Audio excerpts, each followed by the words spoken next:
오늘 하루도 버티느라 힘드셨나요? 아침에 눈 뜨는 게 두렵고, 출근길이 무겁고, 밤에는 내일이 오는 게 싫은 날들. 우리는 종종 이런 질문을 합니다. 왜 이렇게 살기 힘들까? 다른 사람들은 다 행복해 보이는데, 나만 힘든 걸까? 오늘 이 영상에서는 쇼펜하우어가 평생의 고통 속에서 발견한 21가지 통찰을 여러분과 나누려고 합니다. 50분 후 여러분의 삶을 바라보는 시선이 조금은 달라져 있을 겁니다. 1. 고통은 삶의 본질이다.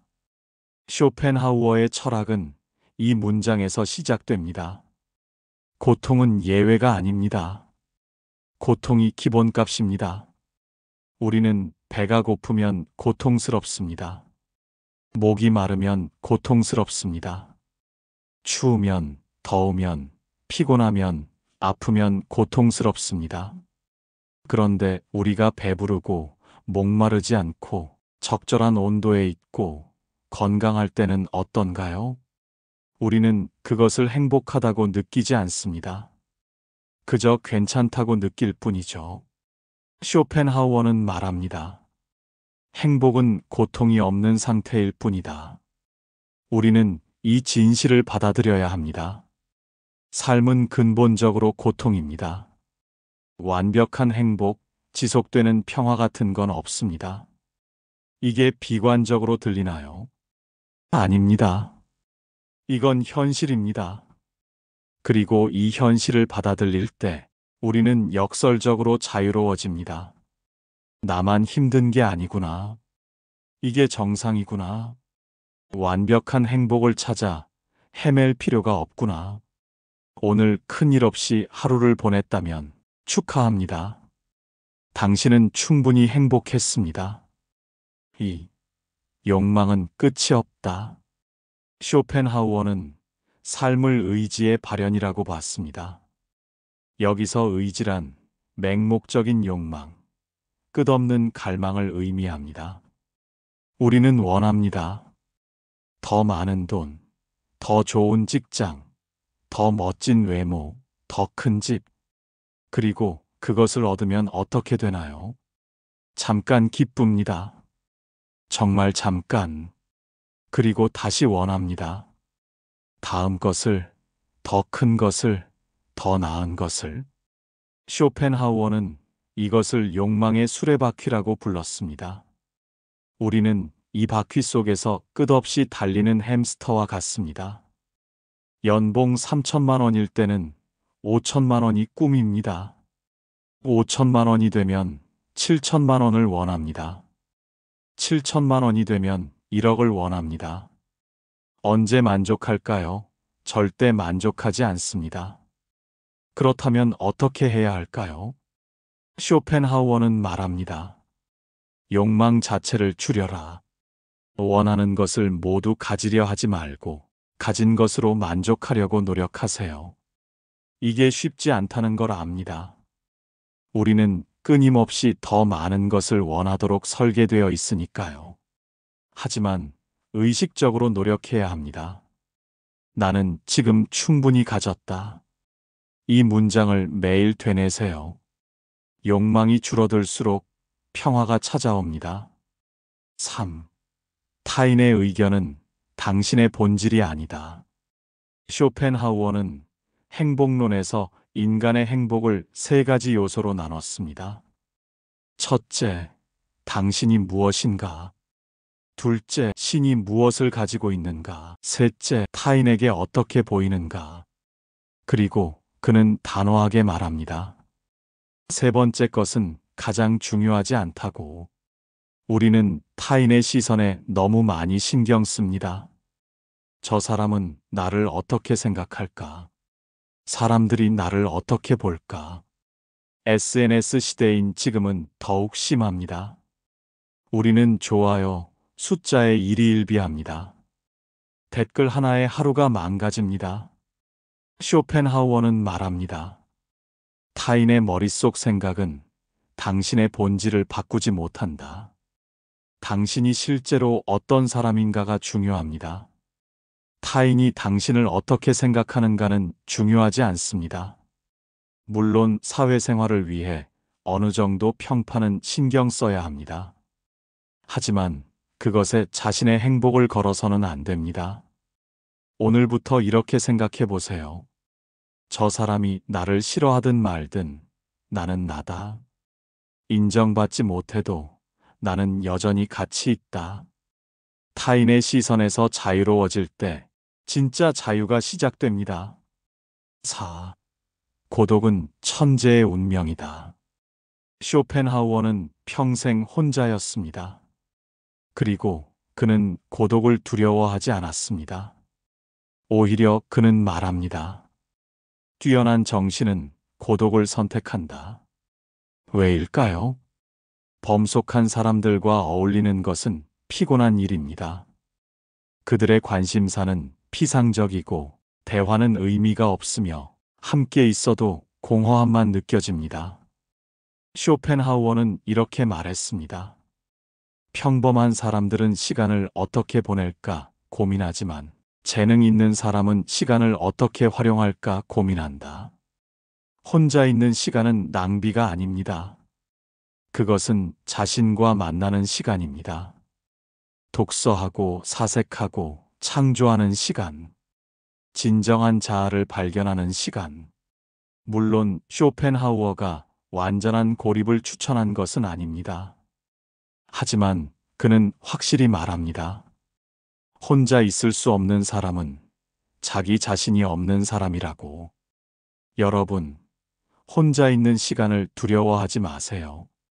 모든 사람과 어울려야 한다는 강박에서 벗어나세요.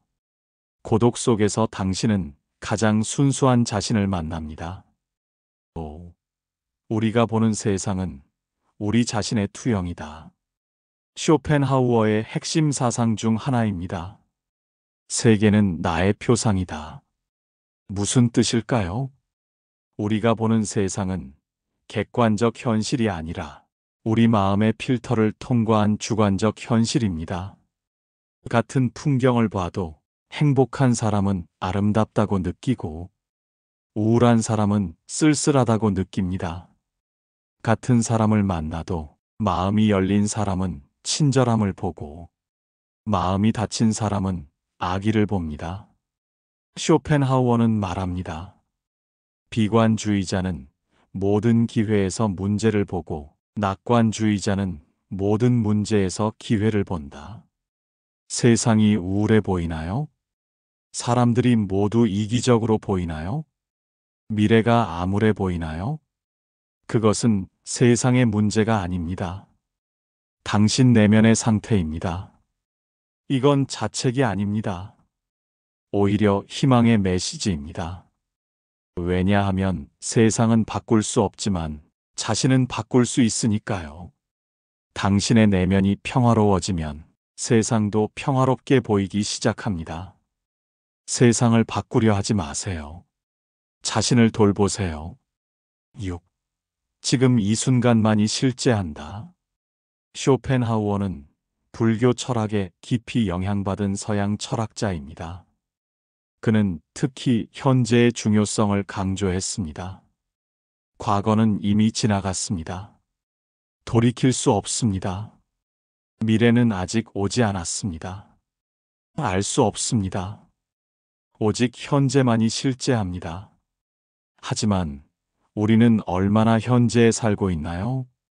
아침에 샤워하면서 오늘 회의를 걱정합니다. 점심을 먹으면서 어제 있었던 일을 후회합니다. 저녁에 누워서 내일을 불안해합니다. 친구와 커피를 마시면서도 머릿속은 다음 주 프레젠테이션으로 가득합니다.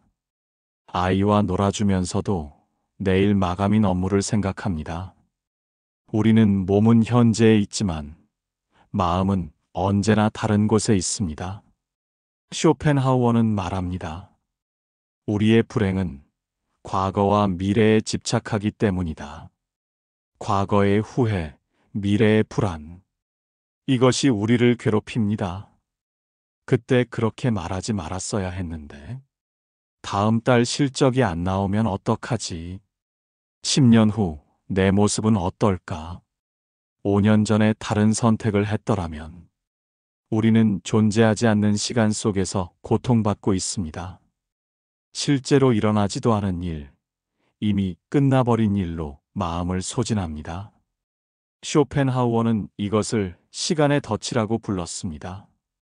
우리는 스스로 만든 시간의 감옥에 갇혀 있습니다. 하지만 지금 이 순간은 어떤가요? 지금 이 순간, 호흡하고 있는 이 순간에는 실제로 아무 문제도 없지 않나요? 잠시 눈을 감고 확인해 보세요. 지금 이 순간, 당신의 몸은 안전한가요? 숨을 쉬고 있나요? 심장이 뛰고 있나요? 그렇다면 지금 이 순간만 놓고 보면 당신은 괜찮습니다. 그래도 내일 회의가 라는 생각이 드는 순간 당신은 다시 미래로 갔습니다. 하지만 어제 실수가 라는 생각이 드는 순간 당신은 다시 과거로 갔습니다. 현재로 돌아오세요. 지금 이 순간으로. 물론 미래를 계획하고 과거를 반성하는 것도 필요합니다. 하지만 그것이 전부가 되어서는 안 됩니다. 쇼펜하우어는 계획과 반성에는 하루 중 정해진 시간만 할애하고 나머지 시간은 온전히 현재에 있으라고 조언합니다. 하루에 몇 번이라도 의식적으로 현재로 돌아오세요. 현재로 돌아오는 가장 간단한 방법은 감각에 집중하는 것입니다. 지금 당신이 앉아 있는 의자의 감촉을 느껴보세요. 발바닥이 바닥에 닿은 느낌을 느껴보세요. 숨이 코로 들어왔다 나가는 것을 느껴보세요. 주변의 소리를 들어보세요. 창밖의 풍경을 바라보세요. 단 5초만 이렇게 해도 당신은 현재로 돌아옵니다. 하루에 수십 번, 5초씩만 현재로 돌아와도 당신의 삶은 변합니다. 쇼펜하우어는 현재 순간은 우리가 가진 유일한 실제이며 동시에 유일한 행복의 원천이라고 했습니다. 아이러니하게도 우리가 그토록 추구하는 행복은 미래에 있지 않습니다. 지금 이 순간에 있습니다. 따뜻한 햇살, 맛있는 음식, 사랑하는 사람의 미소. 이 모든 것은 현재 순간에만 경험할 수 있습니다. 과거에 집착하면 우울해지고 미래에 집착하면 불안해집니다. 하지만 현재에 머물면 평화로워집니다. 현재에 머무는 연습. 이것이 불안에서 벗어나는 유일한 길입니다. 처음에는 어렵습니다. 우리의 마음은 습관적으로 과거와 미래를 헤맵니다. 하지만 계속 연습하세요. 현재로 돌아오고 또 돌아오세요.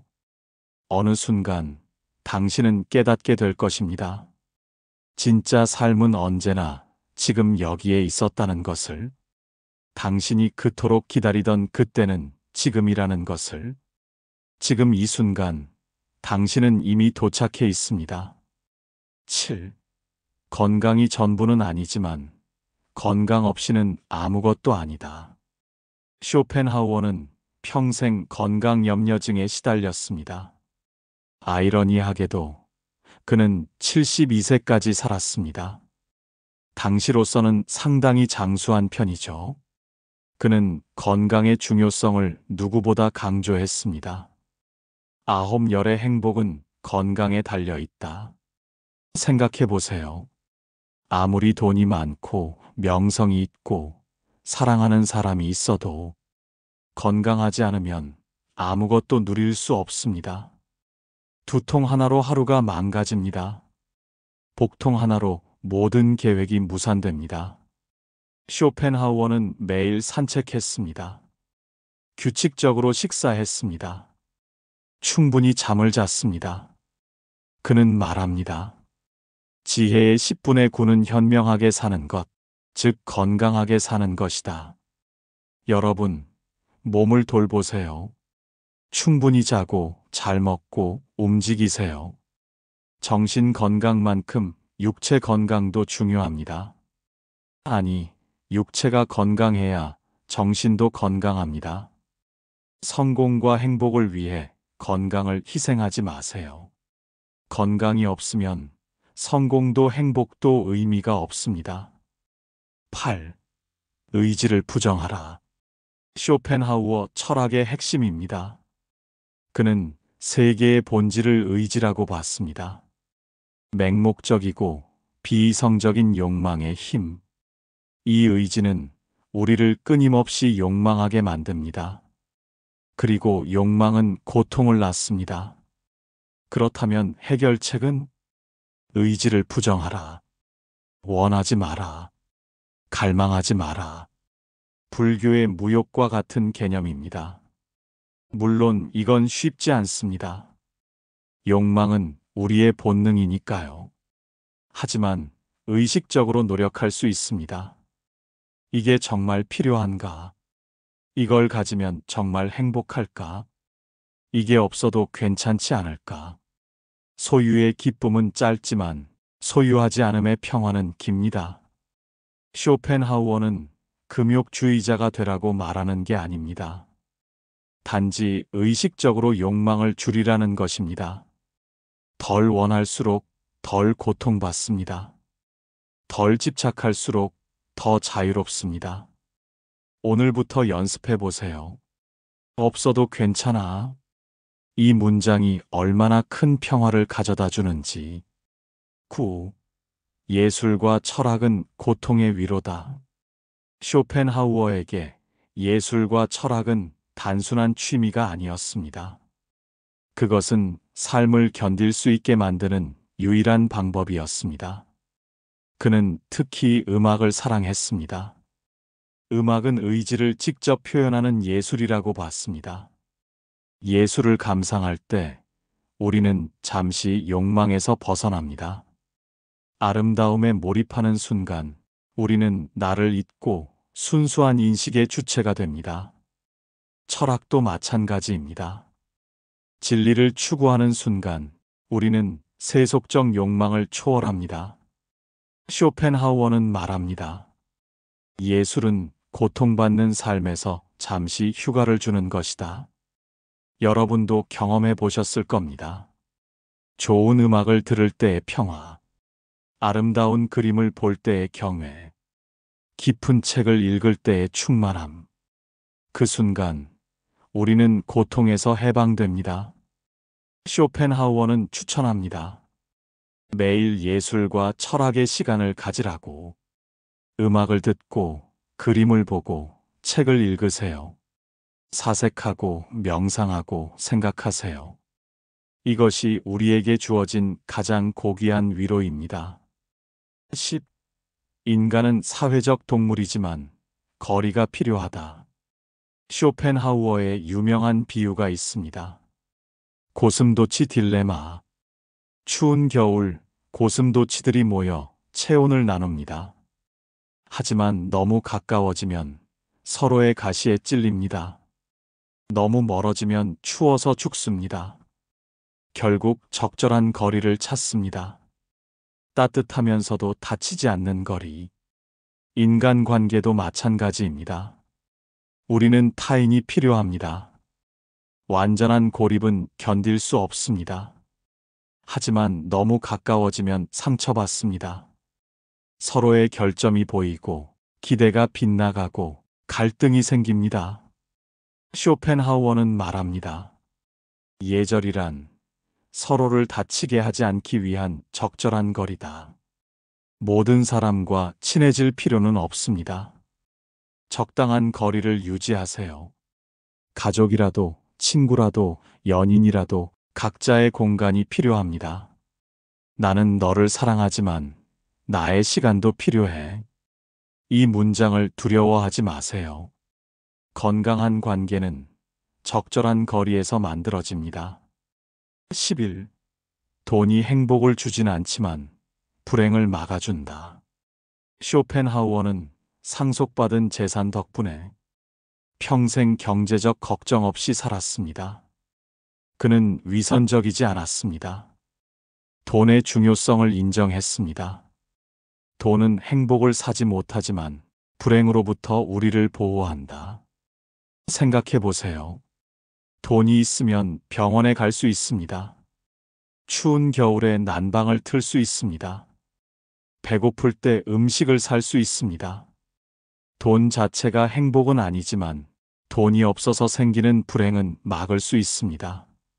하지만 쇼펜하우어는 경고합니다. 돈을 위해 인생을 희생하지 말라고. 충분한 돈을 벌 때 그것이 목적이 되어서는 안 됩니다. 얼마가 충분할까요? 쇼펜하우어는 말합니다. 당신의 욕망보다 조금 더 많은 정도. 욕망이 줄어들수록 필요한 돈도 줄어듭니다. 돈을 경시하지도 숭배하지도 마세요. 그것은 도구입니다. 삶을 편하게 만드는 유용한 도구. 하지만 도구를 위해 삶을 바치지는 마세요. 12. 젊음은 고통이고 노년은 평화다. 이것은 쇼펜하우어의 역설적 통찰입니다. 우리는 보통 젊음을 찬양하고 늙음을 두려워합니다. 하지만 쇼펜하우어는 정반대로 봤습니다. 젊음은 온갖 욕망으로 끓어오르는 지옥이고 노년은 욕망이 사라진 평화다. 젊을 때를 생각해 보세요. 사랑에 미치고 성공에 집착하고 인정받고 싶어하고 증명하고 싶어합니다. 욕망으로 가득합니다. 그리고 그 욕망은 우리를 괴롭힙니다. 하지만 나이가 들면 어떻게 될까요? 욕망이 줄어듭니다. 사랑에 미치지 않아도 괜찮습니다. 성공하지 못해도 괜찮습니다. 인정받지 못해도 괜찮습니다. 이미 많은 것을 경험했고 무엇이 중요하고 중요하지 않은지 압니다. 쇼펜하우어는 말합니다. 노년은 산 꼭대기에 오른 것과 같다. 수고로움은 끝났고 평화로운 조망만 남았다.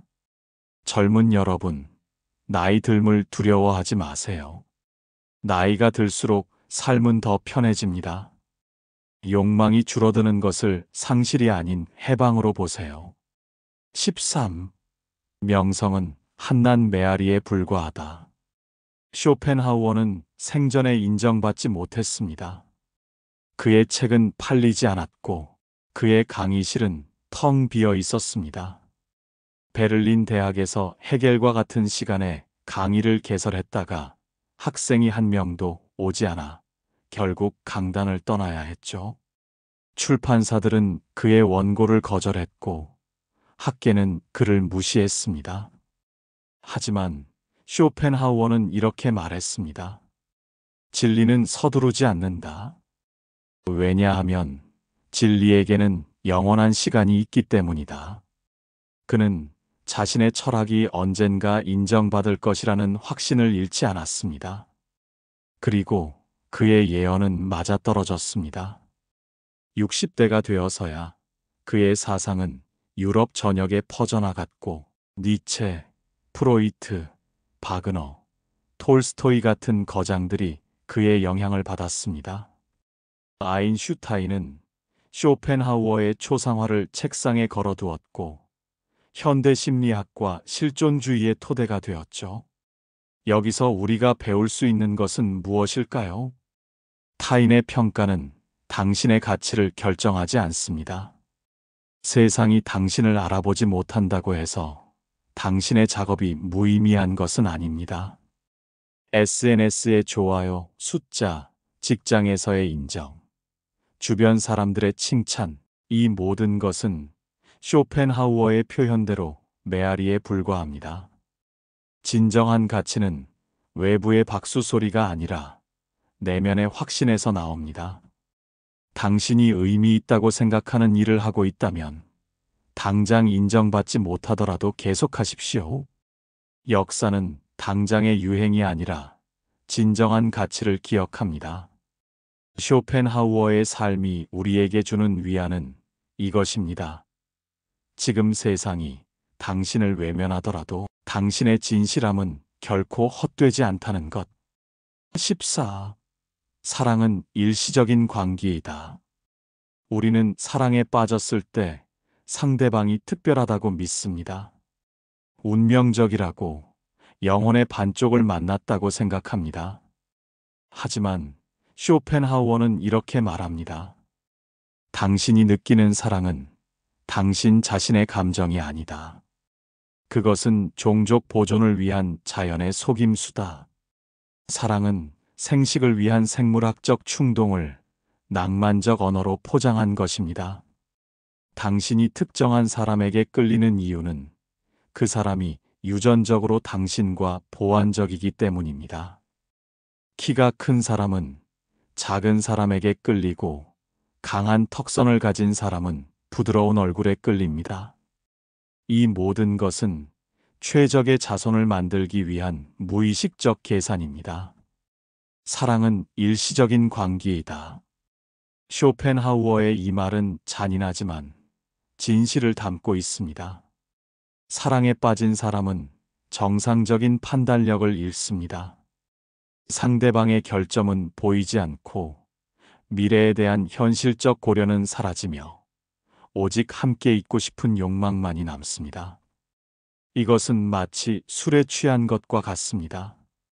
그리고 모든 취기가 그렇듯 언젠가는 깨어납니다. 쇼펜하우어는 결혼 후 몇 년이 지나면 대부분의 부부가 서로를 바라보며 내가 왜 이 사람과 결혼했지? 라고 의아해한다고 말했습니다. 사랑이라는 마법이 풀렸기 때문입니다. 종의 의지는 목적을 달성했고 이제 개인들은 환상 없이 서로를 마주해야 합니다. 그는 이렇게 썼습니다. 연애 중인 사람들이 우스꽝스러워 보이는 이유는 그들이 자신의 의지가 아닌 종의 의지에 조종당하는 꼭두각시이기 때문이다. 그들은 자신이 자유롭게 선택한다고 믿지만 실제로는 수백만 년의 진화가 만든 각본을 따르고 있을 뿐입니다. 하지만 쇼펜하우어의 분석이 전적으로 비관적인 것만은 아닙니다.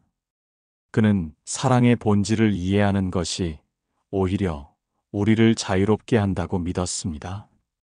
사랑을 신성한 것으로 미화하면 그것이 사라졌을 때 우리는 배신감을 느낍니다.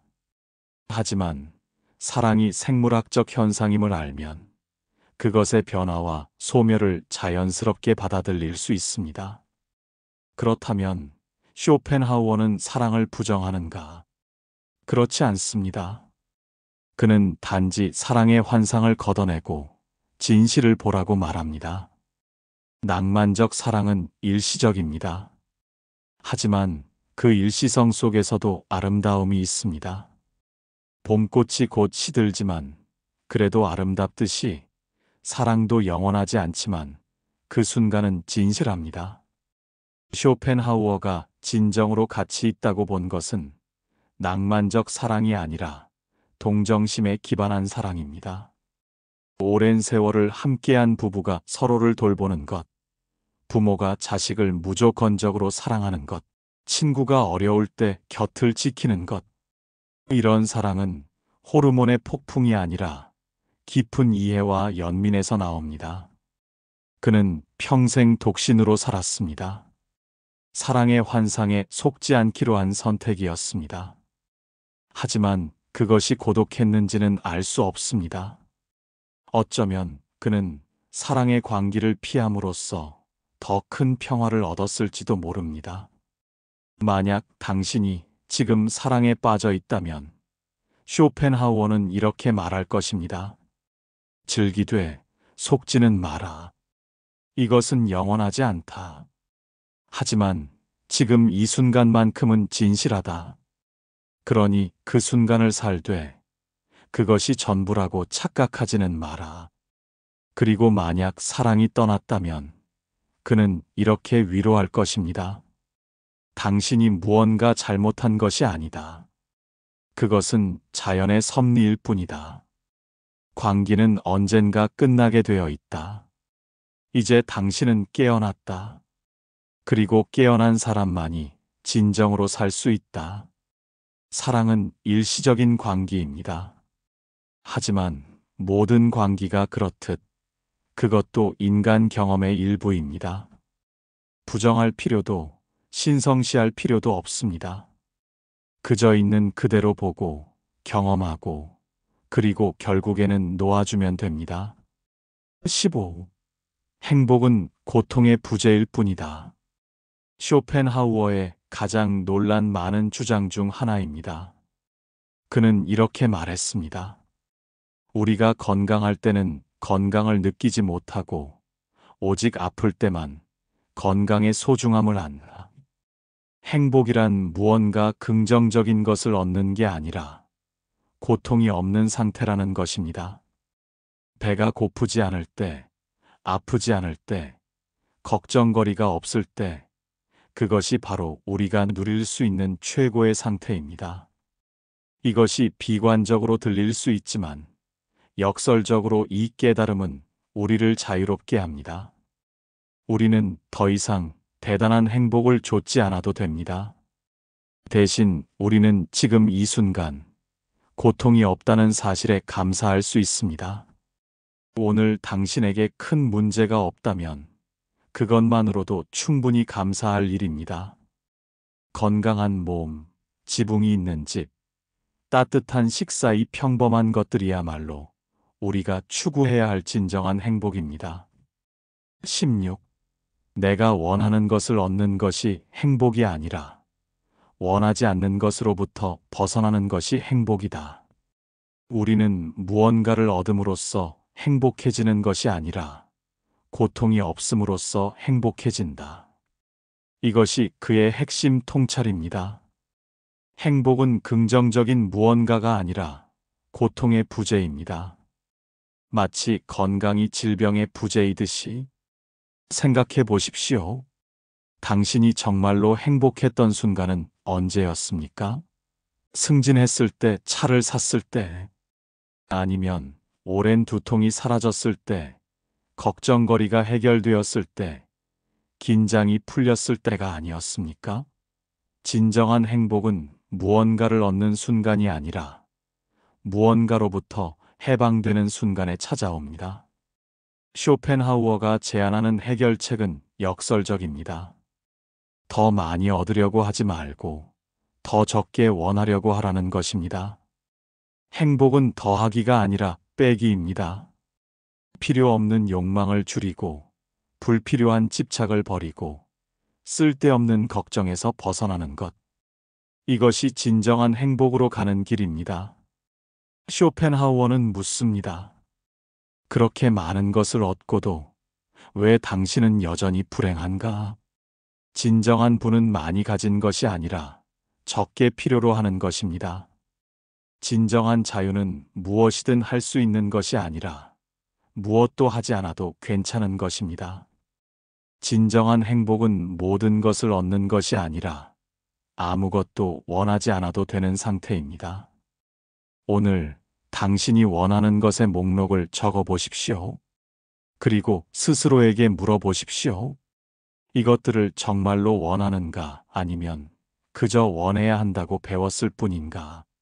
그 목록에서 하나씩 지워나갈 때마다 당신은 조금 더 가벼워질 것입니다.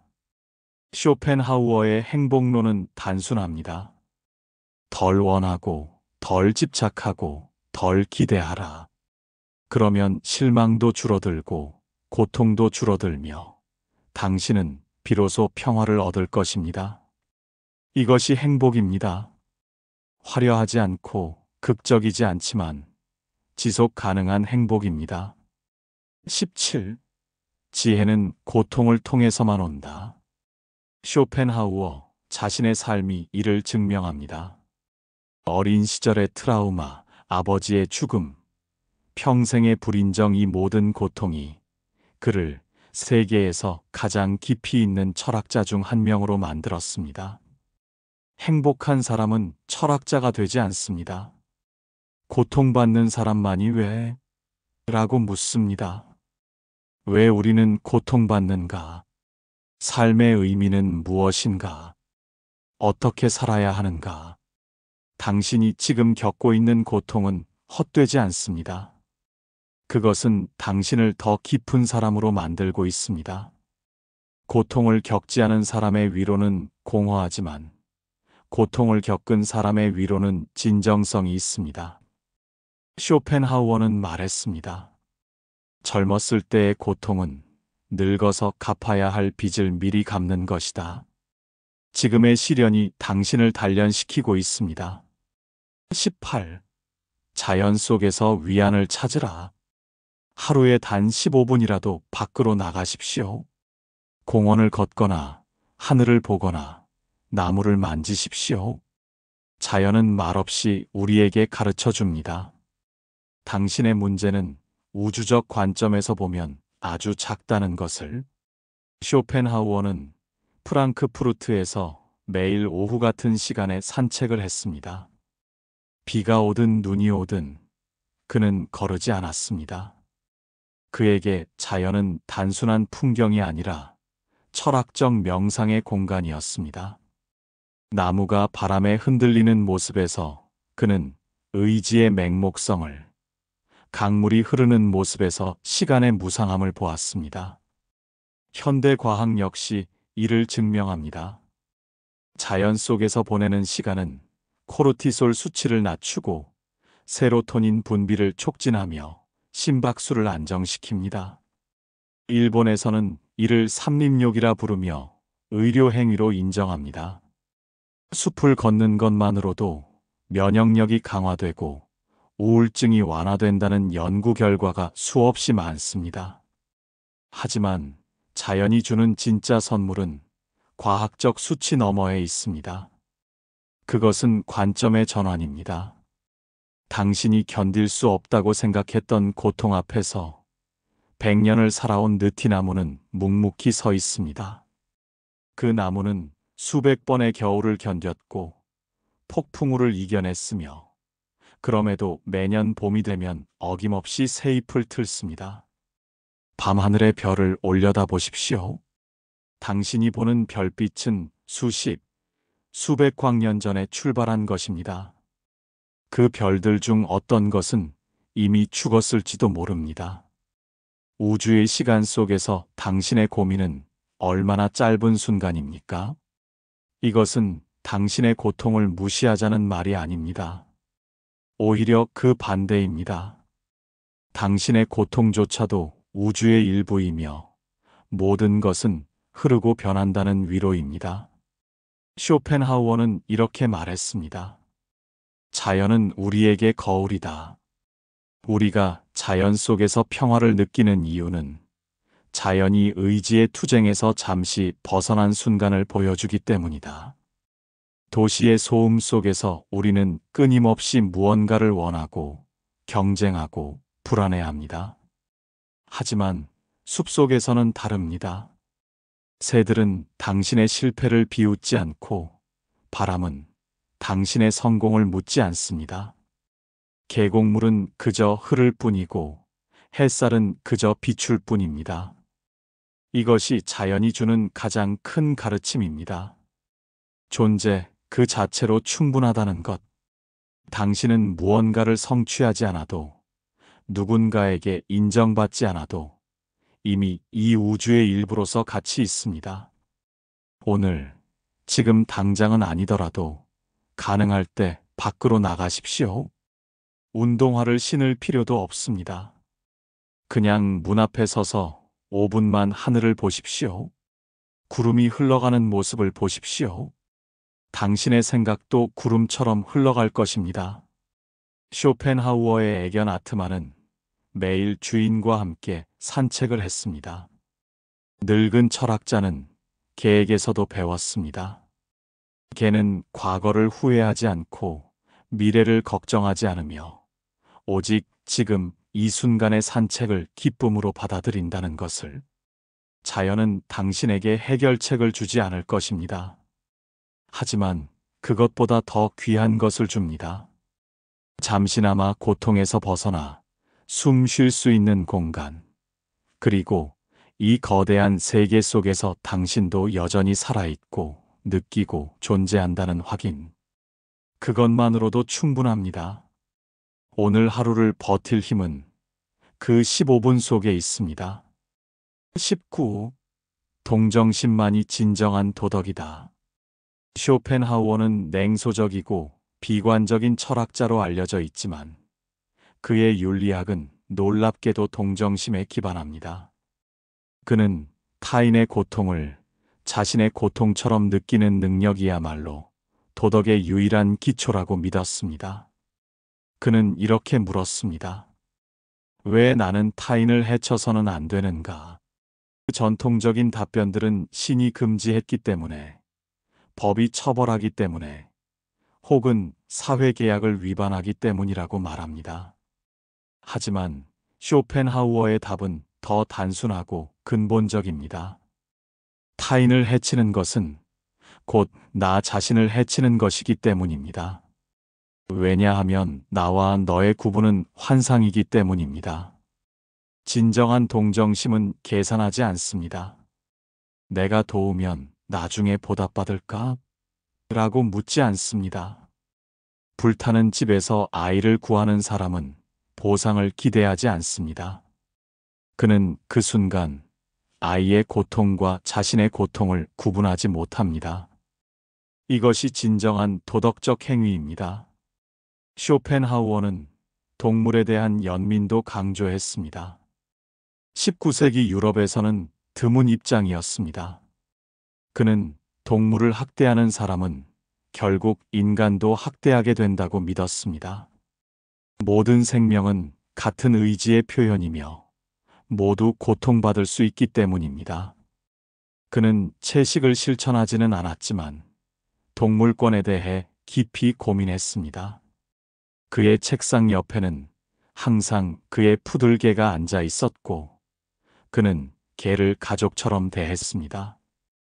그는 서양 철학이 인간만을 도덕적 고려의 대상으로 삼는 것을 비판했고 동양 철학, 특히 불교와 힌두교가 모든 살아있는 존재에 대한 연민을 강조하는 것을 높이 평가했습니다. 타인에게 친절하십시오. 특히 힘없는 존재에게. 이것은 도덕적 의무가 아니라 우리 모두가 같은 고통을 공유하고 있다는 깊은 이해에서 나옵니다.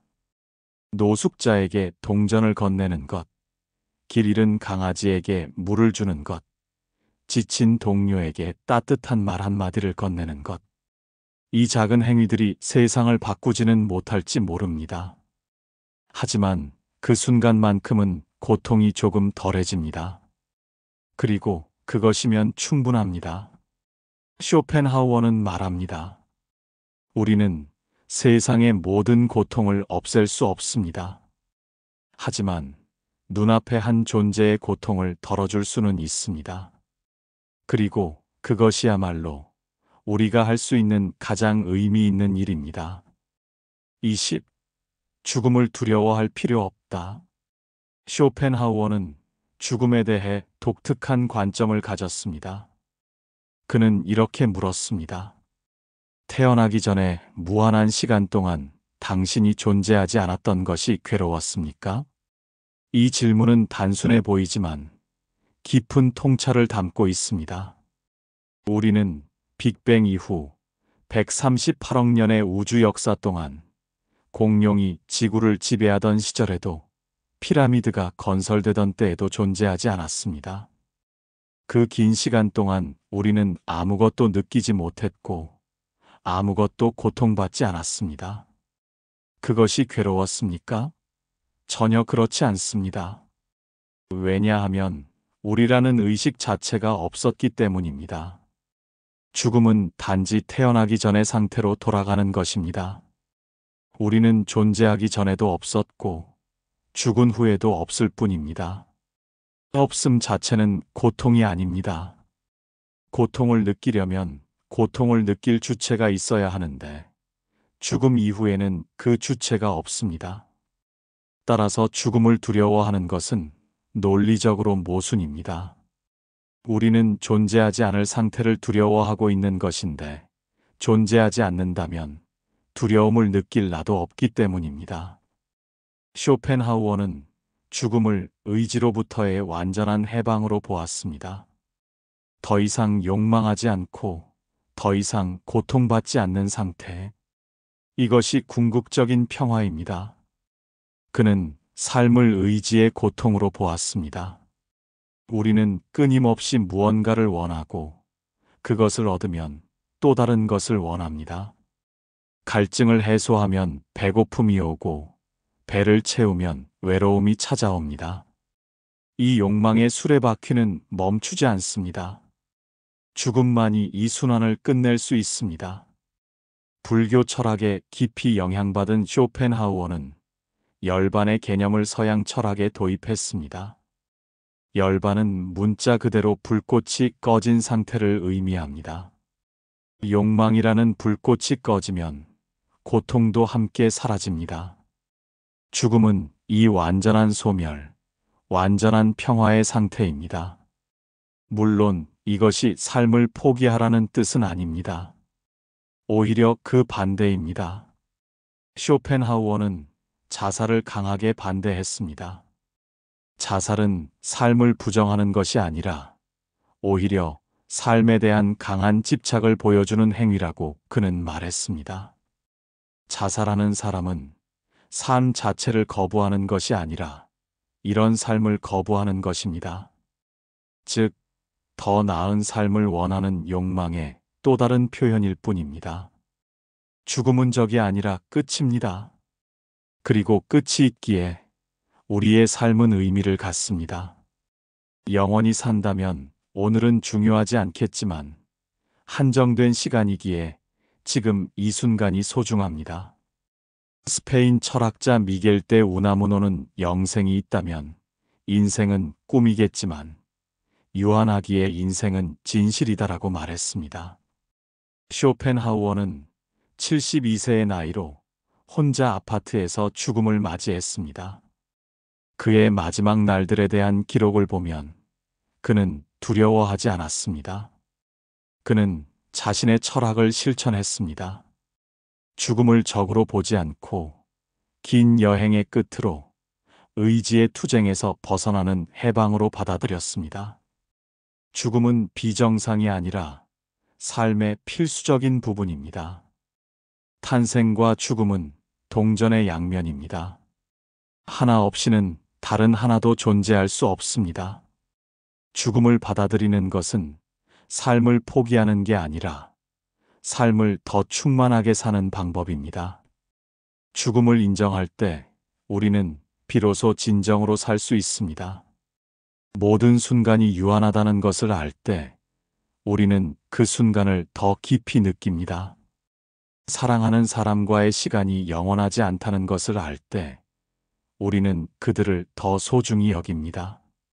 쇼펜하우어의 책상 위에는 항상 부처의 작은 조각상이 있었다고 합니다.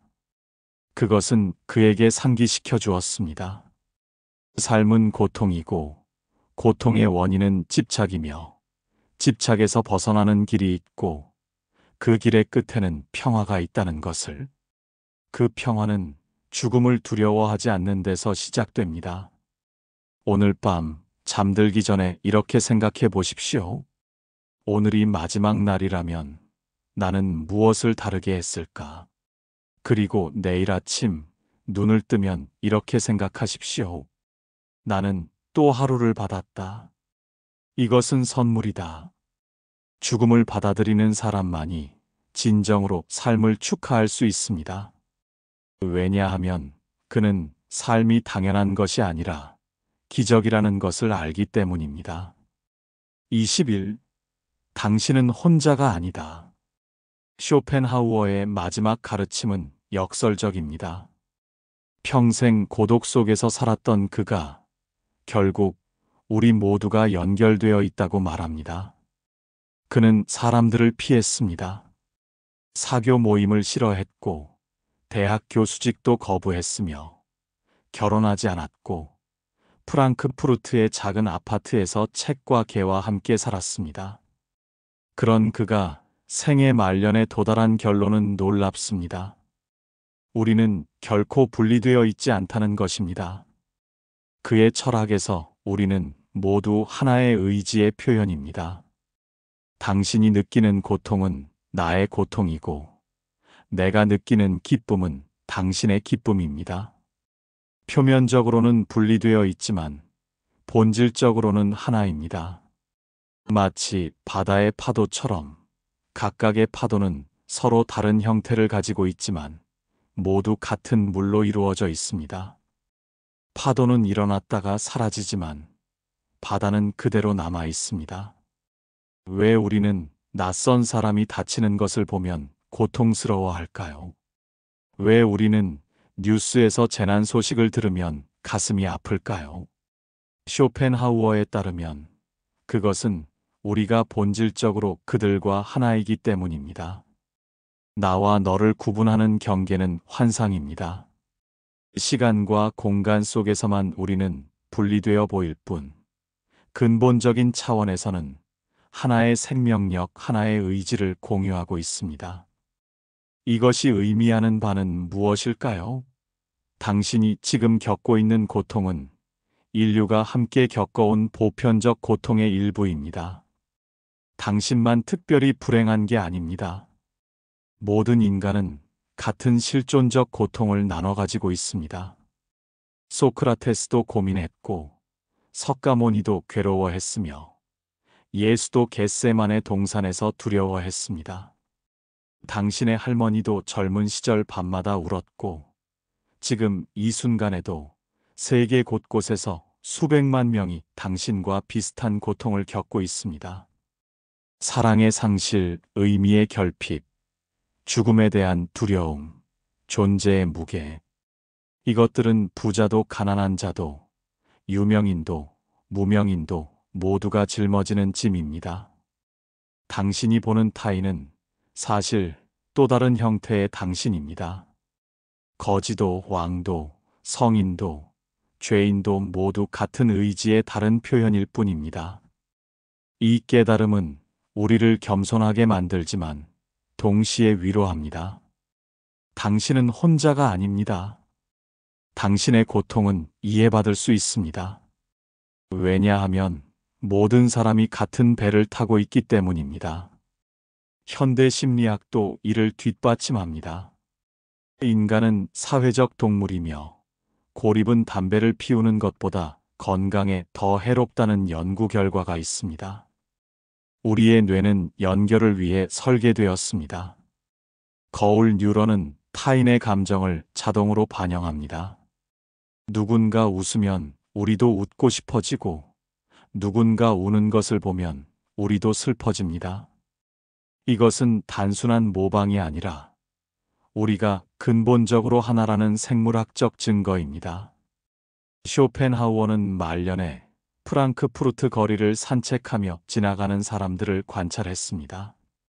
그들 각자가 자신만의 무게를 지고 걸어가는 모습을 보며 그는 깊은 연민을 느꼈다고 합니다. 저마다의 이야기, 저마다의 고통, 저마다의 희망. 하지만 모두 같은 근원에서 나왔고 같은 곳으로 돌아갑니다. 당신이 지금 외롭다고 느낀다면 그 외로움조차 공유되고 있다는 것을 기억하십시오.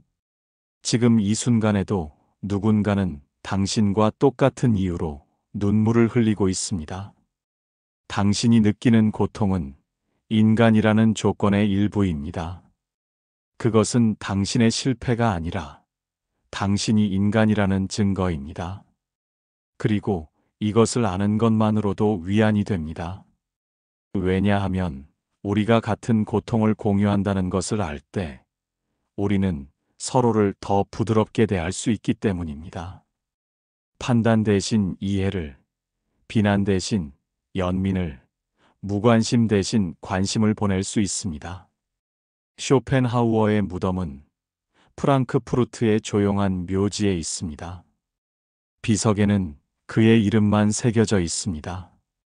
다른 설명은 없습니다. 하지만 그가 남긴 가르침은 분명합니다.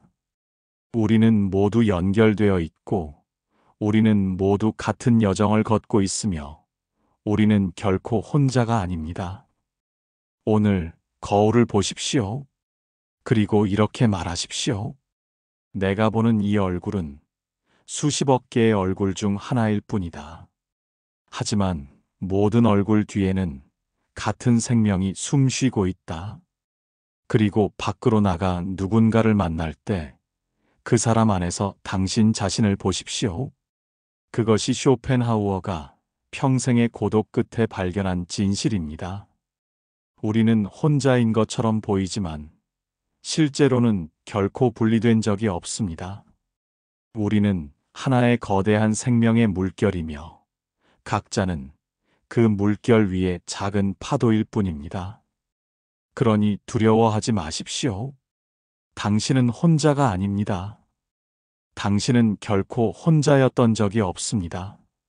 쇼펜하우어는 세상에서 가장 비관적인 철학자로 불립니다. 하지만 그의 철학을 끝까지 읽어본 사람은 알 것입니다. 그의 비관주의는 절망이 아니라 현실주의입니다. 그는 우리에게 거짓 희망을 팔지 않았습니다. 긍정적으로 생각하면 다 잘 될 거야 같은 값싼 위로를 하지 않았습니다. 대신 그는 정직하게 말했습니다. 삶은 고통이다. 하지만 그 고통 속에서도 살아갈 방법이 있다. 쇼펜하우어가 우리에게 남긴 21가지 가르침은 결국 하나로 귀결됩니다. 삶이 힘들다는 것을 인정하십시오. 그리고 그럼에도 불구하고 계속 나아가십시오. 큰 행복을 기대하지 말고 작은 평화를 소중히 여기십시오. 타인의 인정을 구하지 말고 자신의 내면을 들여다보십시오. 고독을 두려워하지 말고 예술을 사랑하고 자연 속을 거닐고 타인에게 동정심을 가지십시오. 그리고 무엇보다 당신의 고통은 헛되지 않다는 것을 기억하십시오. 그것은 당신을 더 깊은 사람으로, 더 지혜로운 사람으로, 더 인간적인 사람으로 만들고 있습니다. 삶은 고통이지만 우리는 그 고통을 견디며 살아갈 수 있다. 그리고 그렇게 살아가는 것 자체가 어쩌면 가장 용기 있는 일이다. 지친 당신에게 쇼펜하우어의 목소리가 200년의 시간을 넘어 속삭입니다. 당신은 잘하고 있습니다. 계속 나아가십시오. 지금까지 느린 지혜였습니다.